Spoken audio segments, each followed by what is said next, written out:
সারাদিনে আর কোনো আমল করতে পারি আর না পারি, এই আমলটা সজ্ঞানে বিশেষ কোনো বিপদ আপদ মুসিবত না হলে আমি আলহামদুলিল্লাহ এই আমলটা কখনো ছাড়ি না, প্রতিদিন করি আলহামদুলিল্লাহ। কোরআনে কারীমের এই শেষের 3টা সূরা এমন 3টা সূরা যে আমাদের প্রিয় নবী সাল্লাল্লাহু আলাইহি সাল্লাম সারাদিনে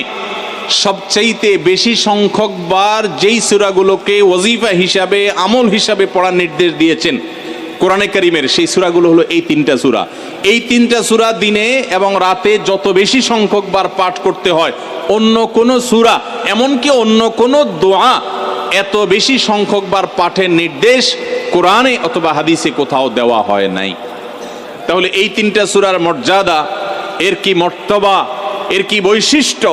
এর কি মাহাত্ম্য আছে সেটা বুঝবার জন্য আর কিছুর প্রয়োজন নাই। এই একটি কথা যথেষ্ট যে দিন এবং রাত 24 ঘন্টার ভিতরে কোরআনে কারীমের এই শেষ 3টা সূরা, সূরা ইখলাস, সূরা ফালাক, সূরা নাস, এগুলোকে যত বেশি সংখ্যক বার নবী সাল্লাল্লাহু আলাইহি সাল্লাম পড়ার নির্দেশ দিয়েছেন, তিনি নিজে পাঠ করতেন, এত বেশি সংখ্যক বার অন্য আর কোনো দোয়া, আর কোনো সূরা, আর কোনো আয়াত, আর কোনো কিছু পাঠ করার নির্দেশ আমাদেরকে কোরআন হাদিস দেয় নাই।